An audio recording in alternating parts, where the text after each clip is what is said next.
Сега наистина към червения килим и Павката и Денди. Точно така. Влакът София LA също беше спрян. Няма и подземна железница, която той спря точно пред червения килим, за който обаче аз смятам, че едно грандиозно клише и смятам в стилистиката на българските традиции да го заменим с една жарава, по която звездите като нестинарки така да подскачат, носейки над Николина Чекърдъкова да пее. Да, носейки над главите си фешън икони. И понеже на тази церемония присъстваше звездата Кончита Вурст. Разбира се, да. Неподозирано оформена брада, аз мисля, че е време и нашия фес и мароканската роба също да бъдат делегирани на този празник на киното. Добре, започваме сега, разбира се, с един от носителите на Златни глобуси и то почетен Златен глобус тази година, Джордж Клуни, който беше с съпругата си. Най-елегантната дама. Тя ли беше най-елегантната дама? Аз мисля, че тя е най-елегантна, още повече, че повечето дами бяха облекли червени рокли, а да облечеш червена рокля на червена пътека, се насложи шапка невидимка. Сливаш се с пътеката. Да. Тя е постъпила много по-разумно, избирайки тази черна рокля. И забелязваме тази година, за първи път виждаме бели ръкавици на, така да се каже, което е високия стандарт в вечерното дамско облекло, дълги ръкавици и заголени рамене. Джордж Клуни, разбира се, показа своята съпричастност към Шарли Ебдо и знаете трагедията, която обхвана цяла Франция и трогна целия свят. Малко папионката му е накриво.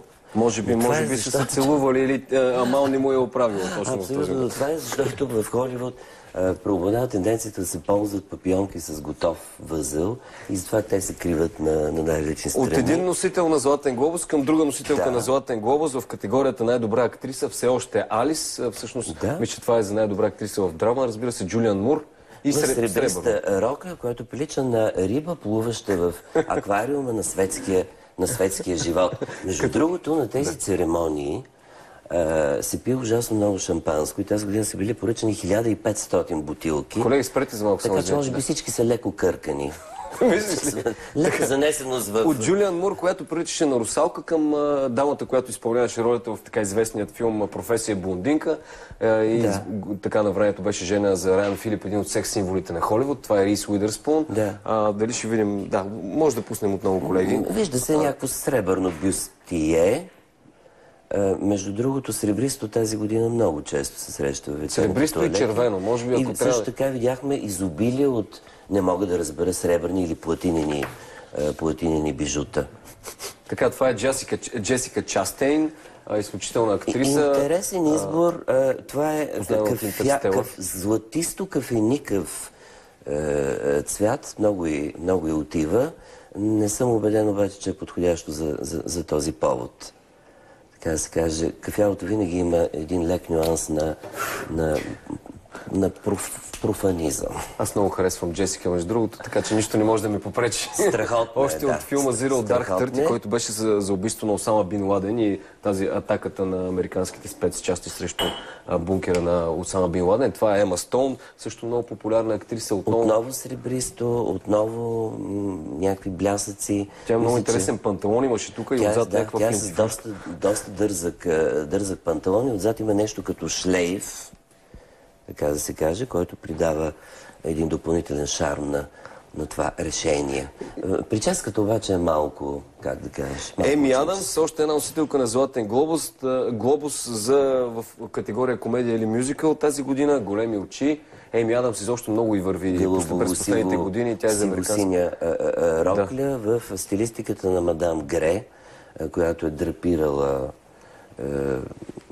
своите модели буквално като антични статуи. Малко ми напомнят на мен за Перде, но няма да бъда по-жесток, иначе Еми Адамс е страхотна актриса, разбира се.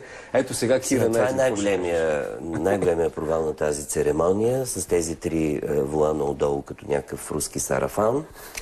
Макар че все пак пеперудите са... как да кажа, остроумно решение, включително и това, което е сложила на ръката си. Аз мисля, че тази дама много би се харесала на Олга Ускова. Олга Ускова е блондинката, председателката на Федерацията на блондинките в България. Абсолютно. И освен това, тя нерядко идва в това студио, носейки скъпи пеперуди. Между другото, една от тях почина в гримьорната. О, това Една беше, от да. тези пеперуди. Спомням се, че имаше заря и няколко изстрела специално топовни гърмежи за пеперудата. Сега, Лупита Нионго е заложила на лилавото. Нионго прилича Изключителна актриса млада. на букет за 8 март с това бюстие, но пък от друга страна на цвета на кожата и мисля, че импонира едно такова.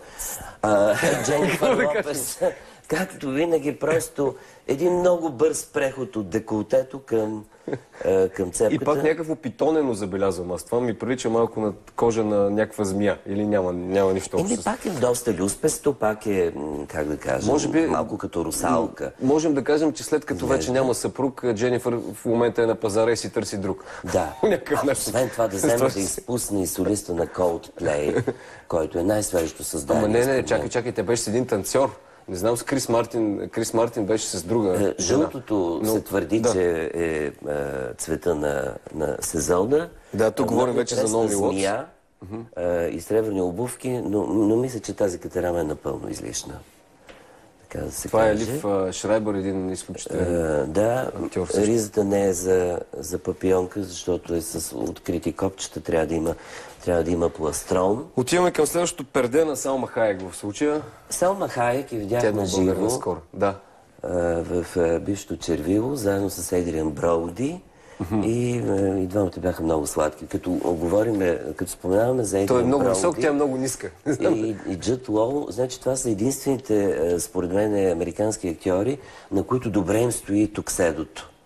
Защото напоследък забелявам, че при американците тукседото клони към пълна формализация, към това, което се нарича сак, т.е. няма втеляване, няма... Ако човек види, примерно, с какви смокинги се явява принц Чарлз и цялата ексцентрика, примерно, на това, че, примерно, той се явява с обувки леко напукани, за да анонсира природозащитните си амбиции.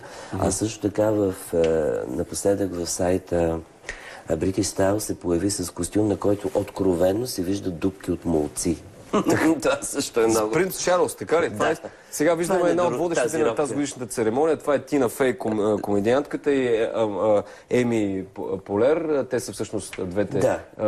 Синя рок е изчистена, това ми харесва, но другата мисля, че беше с доста странни пропорции нейният туалет. Добре, продължаваме нататък. Ние нарочно сме забавени, защото пък много бързо минаваха тези актриси. Продължаваме с Кейти Бейтс, която сега тя е една от любимките на Стивън Кинг, доколко знам, защото супер много негови филми участва. Тя също показа своята съпричастност към драмата в Франция. Тя е комедийна актриса с леки елементи на зловещност.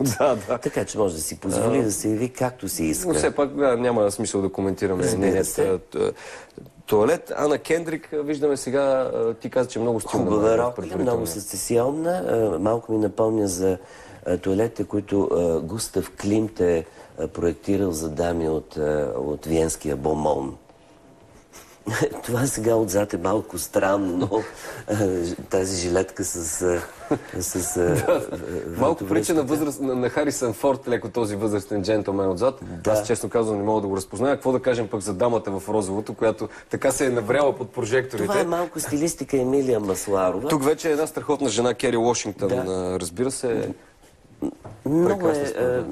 Много е странно защо са се наложили тези приставки. Без тях ще да е по-добре. Ако беше монохромна рокля, ще да бъде много монохромна рокля. Друго си е ден и да го кажеш. Така. Ето е Джулиана Маргулис, която стана популярна у нас за успешно отделение, иначе така сега напоследък се изявява като телевизионна актриса. Много перфектна роля. Възможно е да е Баленсиага, но макар, че нямам и също ми прави добро впечатление, че не е червена. додолу. Ето виж, ти каза за сливането на червения килим с червената рокля. Добре, че са обувките да я откоряват от самия червен килим. Така, Виола Дейвис е това също много популярна. Решение с тези паети. Тази година виждаме също тези миниатюрни чантички, които са от прозрачни материи и се казват Clutch Box. и в които какво събира вътре? Може би едно червило. Не знам, аз обикновено съм свикнал да виждам жените с едни огромни турби. Хайди Клум, бившата съпруга Може би малък револвер с седефена дръжка. Прилича ли на жена, която има 4-5 деца? Ето, ако може всички млади майки да си го позволят да изглеждат така. Значи, отново червена рокля, много добре пропорционирана.